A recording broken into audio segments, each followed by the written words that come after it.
বন্ধুরা কেমন আছো তোমরা সবাই? আমাদের গল্পকথার নতুন আরও একটি ভিডিওতে তোমাদের সকলকে জানাই স্বাগতম। আশা করছি তোমরা সকলে খুব ভালো আছো, সুস্থ আছো, আর আমরাও বেশ ভালো আছি। আর এই তো সকাল সকাল ছাদে এসে একটু গাছ কটাকে দেখছিলাম।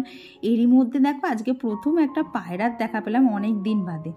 তো ওই ছাদে একটু ঘুরপাক খেয়ে চলে এলাম নিচে। এসে দেখো সমস্ত ঘর বাড়ি ঝাঁট দেওয়া নিচটা পুরো কমপ্লিট হয়ে গেছে। এখন এইদিকে ধুলোগুলো ভালো করে বার করে দিয়ে রাস্তাটা ঝাঁট দিয়ে বাসি কাজটা কমপ্লিট করতে পারলেই হলো। এখন করে যেরকম রোদ উঠে যাচ্ছে, বেশি বেলা হয়ে গেলে না রাস্তায় ঝাঁট দিতেও কষ্ট হচ্ছে, কি খুব তাড়াতাড়ি গরম লেগে যাচ্ছে। তবে যদি একটু আগে করে নিয়ে যাচ্ছে না, তাহলে কিন্তু জানো তো আর অতটা কষ্ট হচ্ছে না। তো এদিকে দেখো আমার রাস্তাটাও পুরোপুরি ঝাঁট দেওয়া কমপ্লিট হয়ে গেছে। এখন জলটা দিয়ে নিলাম, আর এরপরে সোজা চলে গেছিলাম হচ্ছে ওপরে, কারণ আমাকে তোমার গোপুসোনাকেও ঘুম থেকে তুলতে হবে। তো তার আগে একটু নিজেকেও ফ্রেশ হয়ে নেওয়া দরকার। তো এই যে ঘুরপা খেতে খেতে ব্রাশটাও করে নিয়েছি, দিয়ে এই যে নিচে এসে দেখো আজকে গোপুসোনাকেও ঘুম থেকে তুলে দিয়েছি। আর গোপালকে জানো তো প্রত্যেকদিন এইভাবে সাজাতে আমার ভীষণ ভালো লাগে, যার জন্য দেখবে সাজগোজ হয়তো খুবই সিম্পল আর একই রকম থাকে, তবে তার জন্য গোপালকে প্রত্যেকদিন সাজাতে আমার ভীষণ ভালো লাগে। তো এদিকে গোপুসোনাকে স্নান টান করিয়ে সাজুগুজো করিয়ে বসিয়ে দিলাম। তো চলো এবার সকালে গোপালের সেবাটাকে দিয়ে নিই, তারপরে আবার ওদিকে যেতে হবে হচ্ছে ওপরে, কারণ ওপরে অনেক কাজ। আর আজকে তো হচ্ছে শনিবার, কৌশিক আবার বাড়ি আসবে, আর ও বাড়ি আসলেই তো সাথে করে অনেকটাই কাজ নিয়ে আসে। তো গোপালকে ঘুম থেকে তুলে ওইখানে কিশমিশ ভেজানোর জলটা খেয়ে চলে এলাম হচ্ছে ওপরে। আর আজকে তো বললাম কৌশিক বাড়ি আসবে, তো ও বাড়ি আসা মানেই তোমরাই জানো যে আর কি বিছানার চাদর থেকে শুরু করে যা যা এক্সট্রা যা আর কি যা কাছাকাছি জমে থাকে সমস্ত কিছু সেই দিনই কাঁচা হয়। আর ব্যাপারটা কি হয় বলো তো, আমি কেচে মেলে দিয়ে এলাম, এবার ও একবার দুবার গিয়ে তুলে আনে, না হলে না ওই আমি কখন যাব একবারে সব তুলবো অনেকটাই সময় লেগে যায়।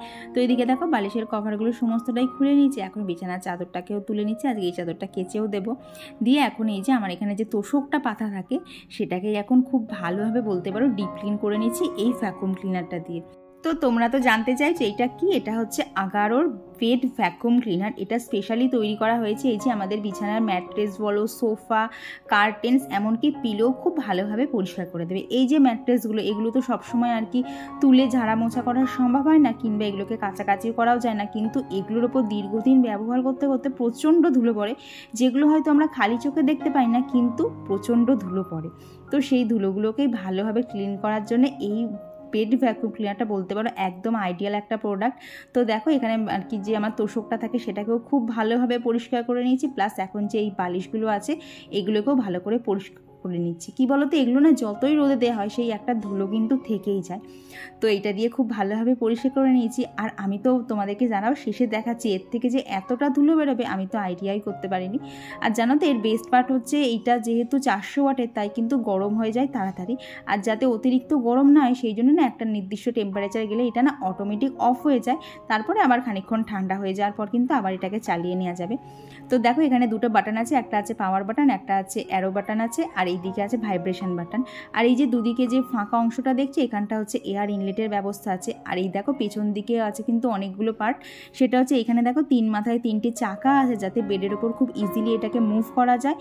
এছাড়াও এখানে আলট্রা ভায়োলেট স্টেরিলাইজেশন থাকার কারণে 99.9% ভাইরাস ব্যাকটেরিয়া ক্লিন করতে এটা কিন্তু ভীষণ হেল্পফুল। তো এই জিনিসটা কেমন লাগলো তোমাদের অবশ্যই জানিও, আমার তো এটা নিয়ে ভীষণ উপকার হয়েছে। এটা বেডের এমনকি ছোটোর থেকে ছোটো ধুলোকণাও কিন্তু খুব ভালোভাবে এটা পরিষ্কার করে নিচ্ছে, প্লাস এটা কিন্তু খুবই লাইট ওয়েট। তো দেখো এখন আমি এখানে সোফাটাকেও ক্লিন করে নিচ্ছি। আর কি এখানে গতকাল ওই বাচ্চাগুলো এসেছিলো, তো ওরা এখানে বিস্কুটের গুঁড়ো ফেলেছিল, তো গতকাল আর পরিষ্কার করে নিই, তো ভাবলাম আজকে সকালবেলা একবারে এই ভ্যাকুয়াম ক্লিনারটা দিয়ে ক্লিন করে নেবো। দেখো জাস্ট একবার করে মুছলেই কিন্তু খুব ভালোভাবে এটা ক্লিন হয়ে যাচ্ছে। আর যেভাবে আমি দেখাচ্ছি আস্তে আস্তে করে এইভাবে যদি একবার করো না, তাহলে দেখবে বেশিবার আর কি বেশি এর পেছনে সময় নষ্ট করতে হবে না, একবারেই খুব ভালো করে এটা ক্লিন হয়ে যাবে। তো এদিকে দেখো সোফার উপর নিচ এপাশ ওপাশ তারপরে কুশন সমস্ত কিছুই কিন্তু আমি খুব ভালোভাবে ক্লিন করে নিয়েছি। আর দেখো এখন এখানে যে অ্যারো বাটনটা দেওয়া আছে, অ্যারো বাটনটা প্রেস করলেই কিন্তু এইদিকে যে ডাস্ট ক্যাপটা রয়েছে সেটা কিন্তু খুলে বেরিয়ে আসবে। আর এগুলো সমস্তটাই আমি এখন একটা শুকনো কাপড় দিয়ে পরিষ্কার করে নিচ্ছি। এইবার দেখো জাস্ট ভেতরে যে এতটা ধুলো থাকতে পারবে আমি তো আইডিয়াই করিনি, কারণ আমি দেখো যে জায়গাগুলো পরিষ্কার করলাম সেগুলো কিন্তু খালি চোখে দেখতে গেলে খুবই একদম বলতে পারো নোংরা নেই, পরিষ্কার, কিন্তু তার সত্ত্বেও দেখো এত ক্ষুদ্র ক্ষুদ্র ধুলোকণাগুলো কিন্তু এর মধ্যে জমেছিল। আর দেখো এখন এই ডাস্ট ক্যাপের মধ্যে যে কটা পার্ট ছিল সমস্ত পার্টগুলোকে ভালোভাবে পরিষ্কার করে নিয়ে ঠিক যেভাবে খুলেছিলাম সেইভাবেই পার্টে পার্টে বসিয়ে পরিষ্কার করে নিচ্ছি। আর এই যে সাদা অংশটা দেখছো এখন হাতে, এটা হচ্ছে হেপা ফিল্টার। এই হেপা ফিল্টারের সাহায্যেই কিন্তু খুব ভালোভাবে এটা ডিপ ক্লিন করতে আমাদেরকে সাহায্য করে। আর দেখো এখানে যে এখন ক্যাপটাল আছে সেই ক্যাপটাকে এখানে জাস্ট হালকা হাতে প্রেস করলেই কিন্তু এটা খুব ইজিলি এখানে বসে যাবে। আর এখানে যে ম্যানুয়ালটা দেখতে পেয়েছো না, এখানে কিন্তু সমস্তটাই আর কি কীভাবে এটাকে ইউজ করতে হবে, কীভাবে অ্যাসেম্বল ডিসঅ্যাসেম্বল করতে হবে সমস্তটাই এখানে দেওয়া আছে। আর এর সাথে আমি জানো তো 1 বছরের ওয়ারেন্টিও পেয়ে গেছি। তো তোমাদের এই সুন্দর প্রোডাক্টটা কেমন লাগলো ঘর ক্লিনিং করার জন্য অবশ্যই কিন্তু জানিও। আর ভালো লাগলে আমি ডিসক্রিপশন বক্সের লিঙ্কটা দিয়ে দিয়েছি, সেখান থেকে গিয়ে ঝটপট পারচেস করে নাও। কারণ এটা দিয়ে কাজ করা এত সুবিধা, তোমরা ইউজ না করলে বুঝতে পারবে না। তো আমার তো এটা নিয়ে ভীষণ সুবিধা হচ্ছে, স্পেশালি এই ম্যাট্রেসগুলো ক্লিন করার জন্য। কি বলো তো, সোফা বেড এগুলো তো সবসময় ওই ঝেড়ে পুচে পরিষ্কার করাই হয়, সেইভাবে তো আর কি ধুয়ে কাছে তো কখনো সম্ভব না। তো এইভাবে পরিষ্কার করে তো ভীষণ মানে এত যে ধুলো ছিল আমার তো আইডিয়াই ছিল না। তো যাই হোক, ঘরটা ওখানে ক্লিন হয়ে গেছে। এখন এদিকে জানলা টানলাগুলো সমস্তগুলো খুলে দেই, কারণ ওই যে বললাম আজকে শনিবার কৌশিক আবার বাড়ি আসবে, তো আলাদা করে টিফিনও বানাতে হবে। তো আজকে রয়েছে প্রচুর কাজ। তো তার আগে এখানে বেশ কিছু জামা কাপড় ভেজানো ছিল, তো সেগুলোকেও কেচে নিয়েছি। তবে জানো তো এগুলোকে আর ছাদে মেলতে যাব না, যা রোদ পড়ছে না, এগুলোকে এখানে ঘরে মেলে দিলেই যথেষ্ট, ছাদে যাওয়ার প্রয়োজনই পড়ছে না। এই ধরো এখন তো মেলে দিলাম, ওই 12টা সাড়ে 12টার মধ্যে কিন্তু এগুলো একদম শুকিয়ে পরিষ্কার হয়ে যাচ্ছে, একদম বলতে পারো নিয়েই পরে ফেলা যাবে, এতটা শুকিয়ে যাচ্ছে। তো এখন ঘরটাকেও ভালো করে ঝাঁট দিয়ে নিচ্ছি। আর আজকে আরও তাড়াতাড়ি কাজ করছি, কারণ ভিডিও শেষের দিকে তোমরা দেখতেই পাবে হটনট মানে জিনিস আমরা দেখতে গেছিলাম কিন্তু কিনে নিয়ে চলে এসেছি, এইরকম একটা ব্যাপার। তো চলো ভিডিও শেষে তোমাদেরকে দেখাচ্ছি, এখন আগে ঝটপট কাজগুলো সেরে নিই। তো এখানে কৌশিক চলে এসেছিল, আর দেখলে তো এক ঢিবি জামা কাপড় বার করে দিয়েছে। তো এখানে জামা কাপড়গুলো কাচতে বসিয়ে দিয়ে ওদিকে আবার যে অর্ধেক ঘর ঝাঁট দেওয়াটা হয়েছিল সেটাকে এখন কমপ্লিট করে নিচ্ছি। কী হয় বলো তো, যখন না ওই অনেক কাজ থাকে না, তখন মাঝে মধ্যে না আমার একটু এদিক ওদিকও হয়ে যায়। মনে করি থাক এই ফাঁকে এই কাজটা করে নিই, তাহলে এই একসাথে আমার দুটো কাজ হয়ে যাবে। আমার গত ভিডিওতে স্টে উইথ জুটি থেকে দিদিভাই একটা খুব সুন্দর কমেন্ট করেছে। দিদিভাই লিখেছে, তোমার ভিডিও দেখে আমি ভাবছি আমার বোনকেও বলবো দেখতে, কারণ 2 মাস পর ওর বিয়ে, আর সবথেকে বড় কথা ওকে কাজের কথা বললেই ওকে ঘুম পায়। দিদিভাই এটা ওর একার না, বিয়ের আগে সব মেয়েদেরকেই কাজের কথা বললে তাদের অনীহা থাকে, তারপরে ধরো কাজ করতে ইচ্ছা করে না, কিন্তু বিয়ের পর আমরা মেয়েরা সবটাই শিখে যাই। তো এইটা নিয়ে তুমি বেশি টেনশন করো না। আর দিদিভাই লিখেছে, ভালো লাগে না জানো তো তোমাকে দেখে, একটু ও যদি শিখতো। শ্বশুরবাড়ি তোমার মতনই ঠিক এতটা বড়, ও যে কী করবে সেটাই আমি শুধু ভাবি। আর যেহেতু আমাদের বাবা মা নেই, তাই বলতে পারো মা বাবা সব দায়িত্বটাই আমার ওপরে এসে পড়েছে। তো কি বলো দিদিভাই, তোমার কথা শুনতে মনে হচ্ছে তুমি ওর সমস্ত কিছু, তো ওকে একটুখানি গাইড করে দিও, আশা করছি ও পেরে যাবে। কারণ বিয়ের আগে আমিও কিন্তু কোনো কাজ পারতাম না, সমস্তটাই আমার বিয়ের পরে শেখা। তবে তোমরা সবাই বলো আমার থেকে অনেক কিছু শিখতে পারো, তো সেদিক থেকে দেখতে গেলে বলতেই পারি ওকে একবার আমার ভিডিও দেখতে বলো, যদি ওর ভালো লাগে, যদি আমার ভিডিও থেকে ওরও কোনো হেল্প হয়। তবে ওই যে বললাম জানো তো, বিয়ের পরে মেয়েরা কিন্তু সমস্ত কিছু একা একাই শিখে যায়, তখন আর অত চিন্তাটা থাকে না। তো আশা করছি তোমার বোনের ক্ষেত্রেও এটাই হবে, কারণ আমার বোনেরও যখন বিয়ে হয়েছিল ও তো কিছুই করতে পারতো না, টুকটাক রান্না করতে পারতো, বাট ঘর গোছানো তো কিছুই পারতো না। তবে দেখো এখন তো ও গুছিয়ে সংসার করছে। তো এইদিকে তো দেখলে কত ডাঁটা এনেছে কৌশিক, তো আজকে এই ডাঁটা দিয়েই তরকারি হবে, কারণ এত টাটকা টাটকা ডাঁটা ফ্রিজে রেখে তো শুকনো করে খাওয়ার কোনো মানে হয় না। তাই ভাবলাম বেশ খানিকটা এখানে রান্নাও করে নেই। তো এখানে জানো তো এই যে এখন যেটা গিট বাঁধলাম, এই এতগুলো ডাঁটা মাকে দিয়ে আসবো আর আমার জন্য কিছু রেখে দেবো। তো এদিকে দেখো ডাঁটা, আলু, বেগুন, উচ্ছে সমস্তটাই কেটে নিয়েছি, বুঝতেই পারছো কি রান্না হবে, এখানে উচ্ছের তরকারি হবে। আর দেখো সেই ভাগে কিন্তু এখানে ডালটাও করে নিয়েছি। এবার তাড়াতাড়ি করে উচ্ছের তরকারিটা বসিয়ে দেবো।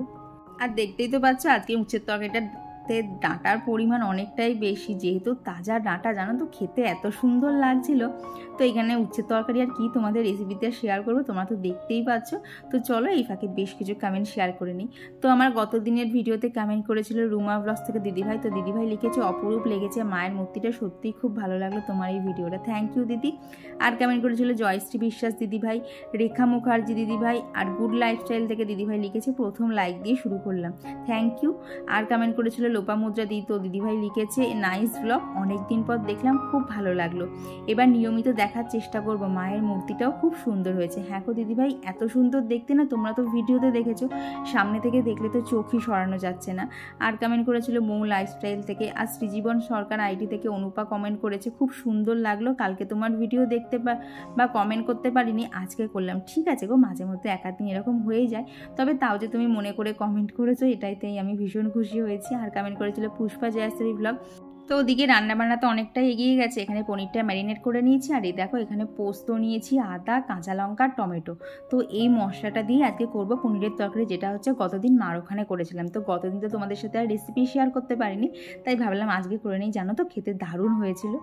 তো এইদিকে উচ্ছের তরকারিটাও নামিয়ে নিয়েছি। এইবার চলো তাড়াতাড়ি করে পনিরটাকে বানিয়ে নিই, তাহলেই হয়ে যাবে আজকের মতো রান্নাবান্না কমপ্লিট। তো এইদিকে আগে ভাতটা বসিয়ে দিলাম, আর দেখলে তো চাল ধোয়া জলটা তুলেও রেখেছি।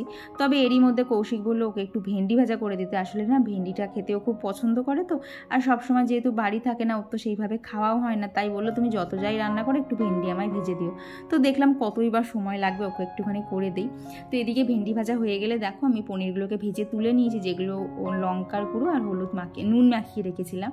তো ভাজা হয়ে গেলে এখানে গোটা গরম মশলা ফোড়ন দিয়েছি, আর তেজপাতা, শুকনো লঙ্কা, তার মধ্যে আলুগুলোকে ভেজে নিয়ে যে মশলাটা বানালাম না তখন সেই মশলাটা এখানে দিয়ে দিয়েছি। তার মধ্যে জিরের গুঁড়ো, ধনের গুঁড়ো আর সামান্য দিয়েছি হচ্ছে লঙ্কার গুঁড়ো। তো এই সমস্ত কিছু দিয়ে মশলাটাকে দিয়ে আলু দিয়ে খুব ভালো করে একদম তেল ছাড়া করে কষিয়ে নিয়েছি। আর এখন ওপর থেকে দিয়ে দিলাম একটুখানি কাসুরি মেথি।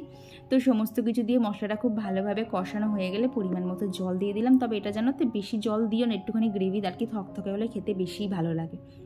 তো ওখানে পনিরটা ফুটতে দিয়ে এই যে চলে এসেছি ছাতে। সেই যে দেখলে অত জামা কাপড় কেচেছি, সেই জামা কাপড়গুলোই এখন মেলে নেব।